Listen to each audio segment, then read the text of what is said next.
Lalu sobat, perlahan tapi pasti, waktu sudah mereka sepakati. Dan akhirnya, jatuh tempo pun tiba. Sambo di saat itu mulai menagih hutangnya kepada Fikri.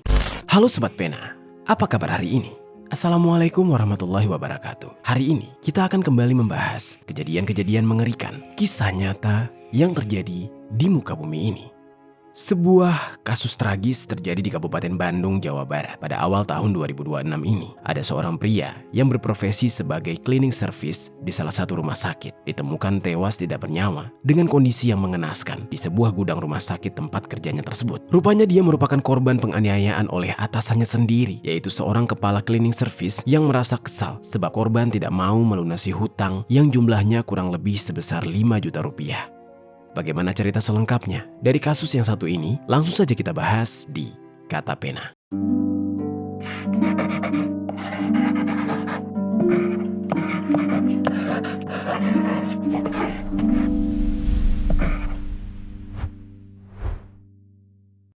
Pemirsa, seorang petugas kebersihan RSUD di Kabupaten Bandung, Jawa Barat tewas di lantai 2 rumah sakit tempatnya bekerja.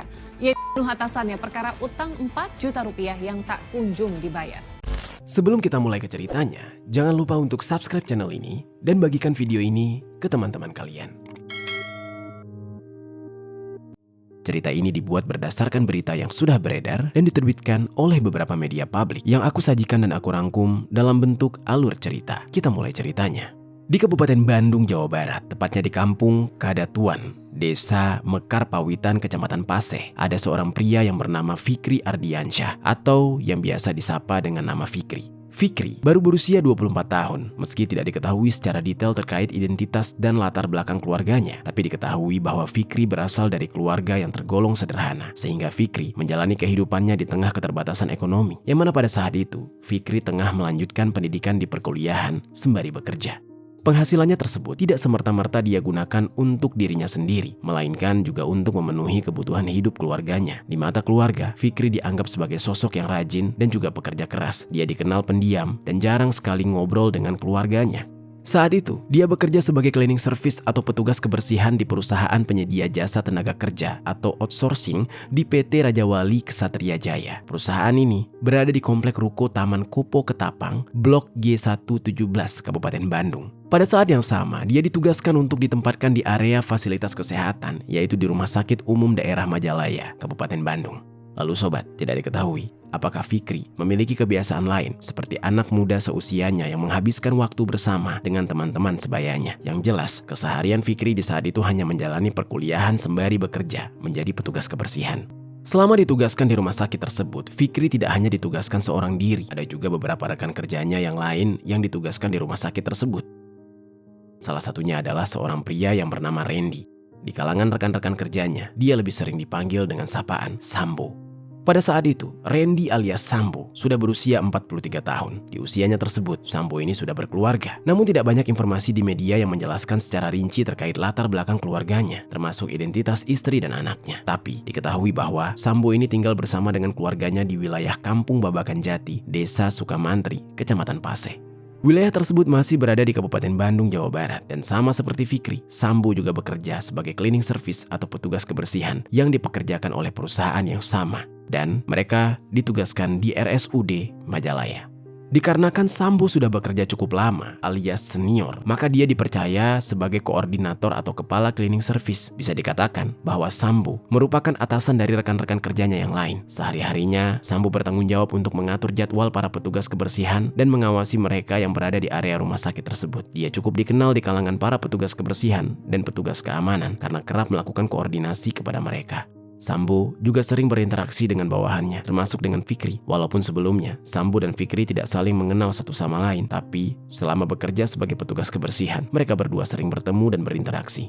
Dibandingkan dengan rekan-rekan kerja Sambo yang lain, Sambo ini memang lebih dekat dengan Fikri. Fikri menghormati Sambo sebagai rekan kerja yang lebih tua, termasuk sebagai atasannya. Sementara itu, Sambo cukup mengayomi Fikri sebagai bawahannya dan sebagai rekan kerja yang lebih muda. Dikarenakan Sambo memiliki jabatan yang lebih tinggi dari Fikri, Sambo pun memiliki kondisi finansial yang jauh lebih baik daripada Fikri.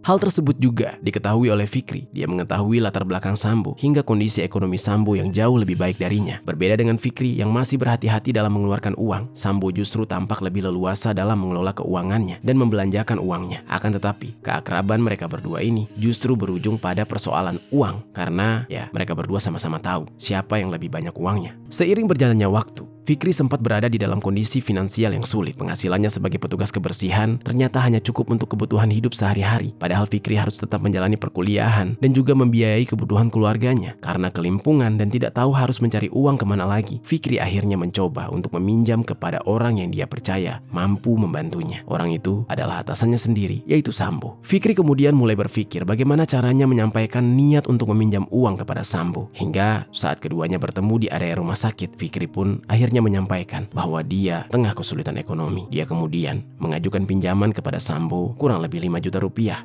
Namun, dalam sejumlah sumber informasi di media yang aku baca, sobat, ada yang menyampaikan kalau Fikri ternyata meminjam 4 juta rupiah. Entah mana yang benar, tapi yang jelas dia meminjam uang di antara 4-5 juta. Pada saat itu, ketika Sambo dimintai pinjam uang oleh Fikri, Sambo sebenarnya merasa ragu untuk meminjamkan uangnya karena baginya nominal uang tersebut cukup besar. Namun dia juga merasa kasihan terhadap Fikri. Bagi Sambo, selama ini Fikri sudah dia anggap sebagai adiknya sendiri sehingga dia percaya kalau Fikri akan melunasi hutangnya nanti. Di saat itu, Sambo sempat menanyakan kepada Fikri, uang sebesar itu akan digunakan untuk apa? Lalu Fikri kemudian menjawab untuk digunakan sehari-hari. Dan akhirnya, Sambo merasa kasihan dengan Fikri dan langsung meminjamkan uang tersebut sejumlah yang diminta. Setelah uangnya sudah diterima oleh Fikri, Fikri sepakat akan mengembalikan uang tersebut di waktu yang sudah mereka sepakati. Lalu sobat, perlahan tapi pasti, waktu sudah mereka sepakati dan akhirnya jatuh tempo pun tiba. Sambo di saat itu mulai menagih hutangnya kepada Fikri. Akan tetapi, Fikri justru menunjukkan sikap yang tidak bertanggung jawab. Dia kerap menghindari Sambo, seolah tidak ada niat untuk melunasi hutang tersebut. Dan ketika keduanya sempat bertemu dan ngobrol, Fikri menyampaikan bahwa dia belum bisa mengembalikan uang tersebut untuk melunasi semuanya. Sambo pun kembali merasa iba. Dia memberikan keringanan kepada Fikri untuk mengembalikan uangnya secara bertahap. Kemudian, Fikri pun berjanji akan membayarnya di kemudian hari. Akan tetapi, setelah berminggu-minggu hingga 8 kali Sambo menagih, Fikri tidak pernah mengembalikan uang tersebut sepeser pun juga. Mulai dari Sambo yang menagih dengan baik-baik sampai nadanya yang mulai ketus, Fikri hanya terus-menerus beralasan dan memberikan janji palsu. Awalnya, Sambo merasa kasihan dengan Fikri, tapi saat itu, Sambo tidak lagi merasa kasihan. Baginya, bukan hanya Fikri saja yang membutuhkan uang, Sambo juga sebenarnya membutuhkan uang tersebut. Dia tidak memberikan kepada Fikri secara cuma-cuma, melainkan Fikri harus mengembalikan uangnya secara utuh. Sambo sudah melakukan segala cara agar Fikri menyadari perbuatannya dan mau membayar hutangnya. Namun Fikri justru meremehkan hal itu. Dan ketika Sambo menghubunginya, Fikri jarang merespon. Dan ketika mereka bertemu di rumah sakit, Fikri seolah melupakan hutang tersebut dan berperilaku seolah tidak merasa bersalah dan tidak terbebani dengan hutang itu. Dengan kata lain, dia menyepelekan. Lama-lama, Sambo pun muak. Dia mulai menyimpan amarah yang terus dia timbun di dalam dadanya terhadap Fikri. Sambo kemudian mulai merencanakan hal yang keji. Dia ingin menagih uangnya kepada Fikri untuk yang terakhir kalinya dan tidak akan memberikan kesempatan lagi kepada Fikri. Apabila Fikri kembali beralasan dan tidak mau membayar hutangnya, maka Sambo tidak akan segan-segan akan melakukan tindakan yang benar-benar di luar batas, yaitu menghabisi nyawanya. Hingga pada hari Sabtu, tanggal 3 Januari 2026, hari yang seharusnya menjadi hari-hari biasanya, justru menjadi hari yang berujung pada sebuah tragedi. Pada hari itu, Fikri dan juga Sambo sama-sama berada di RSUD Majalaya dan bertugas seperti biasanya. Lalu sekitar jam 2 siang, aktivitas pelayanan RSUD Majalaya sudah selesai. Pada saat yang sama, hanya tersisa petugas kebersihan dan beberapa petugas lain yang bergiliran untuk berjaga. Kondisi di gedung utama, khususnya area gudang dan ruang cleaning service, sudah mulai sepi. Akan tetapi, Fikri dan Sambo masih berada di area tersebut bersama dengan beberapa petugas yang lain. Tanpa disadari oleh Fikri, pada hari itu Sambo sudah mempersiapkan diri untuk kembali menagih hutang kepada Fikri. Namun, tidak disangka-sangka, Sambo benar-benar ingin mewujudkan niatnya. Sambo tidak lagi memperdulikan konsekuensi yang akan dia terima nanti. Dia sudah dilanda emosi yang memuncak dan hanya ingin melampiaskan seluruh emosinya kepada Fikri.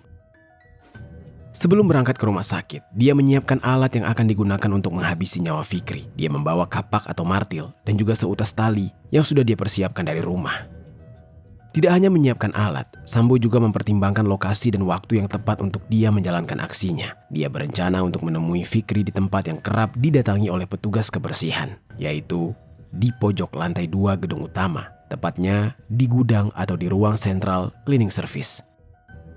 Gudang tersebut sebenarnya adalah kamar mandi yang sudah tidak digunakan lagi, sehingga kerap digunakan sebagai penyimpanan alat kebersihan. Setelah jam 2 siang, lokasi di lantai 2 kondisinya cukup sepi karena sudah tidak ada lagi aktivitas pelayanan. Hanya ada petugas kebersihan dan petugas keamanan yang sedang bekerja. Sambo menunggu waktu yang tepat untuk melancarkan aksinya sembari memperhatikan Fikri dari kejauhan. Hal ini juga tidak dicurigai oleh Fikri karena biasanya Sambo kerap mengawasi rekan-rekan petugas kebersihan lainnya.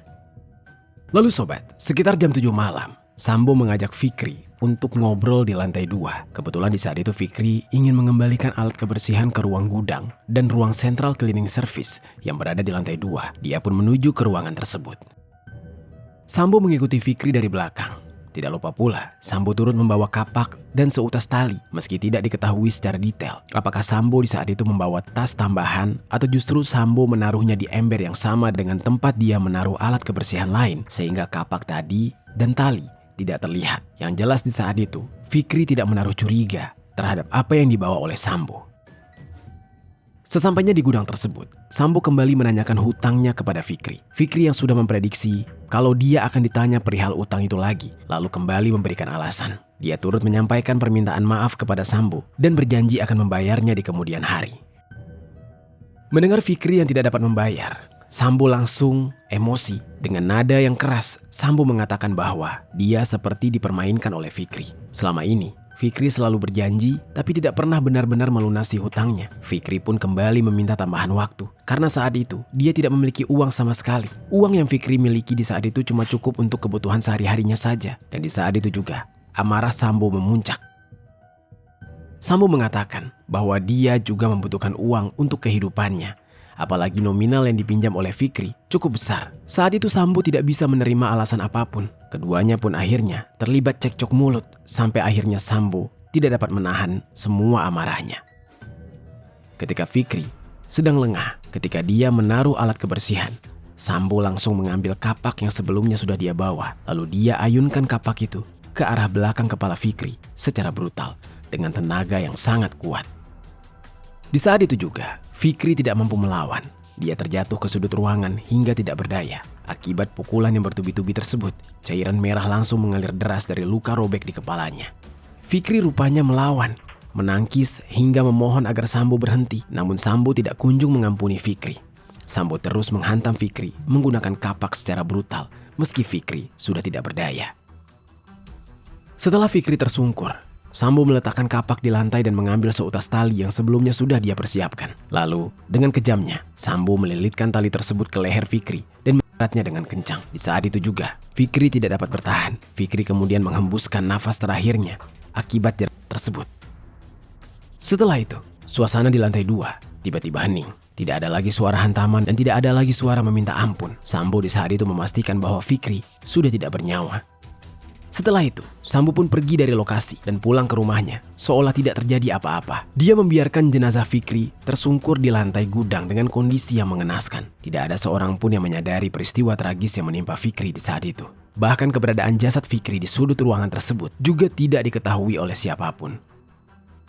Sementara, Sambo yang sudah berada di dalam rumah seolah baru menyadari perbuatannya. Dia merasa bersalah, menyesal, terjebak di dalam pikirannya sendiri. Sambo terus memikirkan akibat dari perbuatannya. Dia tidak tahu nantinya akan ada orang yang menyadari keberadaan jasad Fikri di sana karena masih ada beberapa petugas kebersihan dan petugas keamanan yang bertugas di malam hari. Dan ternyata benar saja, hingga beberapa jam kemudian, tepatnya pada hari Minggu tanggal 4 Januari 2026, sekitar jam 2 dini hari, ada salah seorang petugas kebersihan ingin mengembalikan peralatan kebersihan di gudang yang berada di lantai 2. Ketika dia membuka pintu gudang, dia langsung histeris. Dia berteriak dan dia menemukan mayat seorang pria dalam kondisi yang berlumuran cairan merah. Dia kemudian bergegas menemui petugas dengan kondisi gemetar dan perasaan kalut. Dia memanggil petugas keamanan dan melaporkan apa yang dia temukan. Dia juga sempat melaporkan kepada polisi. Setelah melaporkan ke polisi, dia bersama petugas keamanan mencoba untuk kembali ke lokasi dan melihat siapa itu. Siapakah mayat yang dia temukan tadi? Dan ternyata dia mengenalnya. Mayat tersebut adalah Fikri, rekan kerja mereka. Pada saat ditemukan, kondisi Fikri sudah meninggal dunia, bersimbah cairan merah dan tergeletak di sana. Tidak berselang lama, Pihak kepolisian dari Polresta Bandung datang ke lokasi dan langsung mengamankan lokasi dengan memasang garis kuning. Selain itu, pihak kepolisian juga melakukan olah TKP. Lalu, dari pemeriksaan awal, ditemukan adanya luka yang sangat parah di bagian kepala korban. Bahkan ditemukan juga lilitan tali di bagian leher korban. Dan tidak hanya itu, cairan merah terlihat mengalir dari luka robek di kepalanya hingga mengenang di lantai. Pihak kepolisian kemudian mengamankan beberapa barang bukti yang berada di lokasi kejadian, termasuk seutas tali yang dililitkan ke leher korban.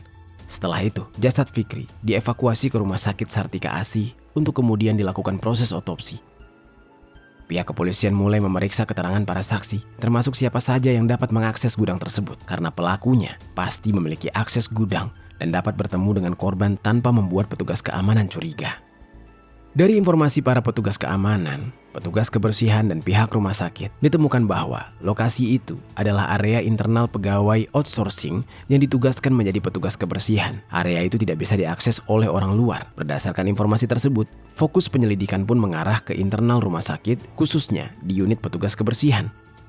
Pihak kepolisian kemudian memeriksa jadwal kerja dan menggali keterangan rekan-rekan kerja lainnya. Dari keterangan petugas lain, diketahui bahwa Fikri terlihat bersama dengan Sambo di lantai 2. Setelah itu, beberapa dari mereka melihat Sambo turun dari lantai 2 seorang diri, dan nama Sambo pun mulai menguat sebagai orang terakhir yang bersama dengan Fikri. Namun, pihak kepolisian terus melakukan penyelidikan intensif dengan memeriksa rekaman CCTV guna memperkuat bukti. Di tengah penyelidikan tersebut, jasad Fikri sudah selesai dilakukan proses otopsi. Dari hasil otopsi, mengatakan bahwa korban meninggal dunia akibat kekerasan berat akibat hantaman benda tumpul pada bagian kepala yang menyebabkan cedera fatal. Diperparah lagi dengan jeratan tali di lehernya. Korban diperkirakan sudah meninggal dunia beberapa jam sebelum jasadnya ditemukan. Setelah itu, jasad Fikri pun diserahkan kepada pihak keluarga, dan pihak keluarga yang mendapatkan kabar bahwa Fikri meninggal dunia. Di saat itu mereka tidak kuasa menahan tangis. Sesampainya jasad Fikri di rumah duka, pihak keluarga tidak henti-hentinya menangis histeris. Mereka tidak mengetahui apa permasalahan yang menimpa Fikri. Bahkan tidak menyangka bahwa Fikri akan meninggal dunia di tempat dia mengais rezeki. Tidak ada yang menyangka bahwa Fikri meninggal dunia dengan cara yang tragis juga. Lalu pihak keluarga menyerahkan sepenuhnya proses hukum kepada pihak kepolisian dan meminta pelaku dihukum seberat-beratnya. Sementara itu, sang pelaku tunggal, yaitu Sambo, masih dilanda rasa bersalah yang mendalam. Sampai akhirnya dia pun kemudian memutuskan untuk menyerahkan diri saja kepada pihak kepolisian sebelum pihak kepolisian sendiri yang menangkapnya. Sekitar jam 4 pagi, 2 jam setelah penemuan jasad Fikri, Sambo tiba-tiba datang ke Polresta Bandung sembari membawa kapak yang dia gunakan untuk menghabisi nyawa Fikri. Di sana, dia mengakui semua perbuatannya. Pengakuan itu pun memperjelas dugaan polisi yang sebelumnya mengarah kepada dia. Dan di saat itu juga, polisi langsung mengamankan Sambo bersama dengan kapak yang dia bawa. Mereka kemudian menginterogasi Sambo secara intensif. Di dalam pemeriksaan tersebut, Sambo mengaku emosi karena Fikri tidak membayar hutang, yaitu kurang lebih sekitar 4-5 juta rupiah. Hutang itu sudah berulang kali ditagih, bahkan hingga 8 kali. Namun Fikri hanya memberikan janji palsu dan tidak membayar. Sampai pada akhirnya, Sambo gelap mata dan menghabisi nyawa Fikri. Atas perbuatannya, Sambo dijerat dengan pasal 458 KUHP tentang penghilangan nyawa serta pasal 459 KUHP tentang penghilangan nyawa berencana dengan ancaman hukuman pidana penjara maksimal 20 tahun. Meski Sambo mengaku menyesali perbuatannya, dia tetap harus mempertanggungjawabkan tindakannya di hadapan hukum. Saat ini, Sambo mendekam di balik jeruji besi di Mapolresta Bandung untuk menjalani proses hukum.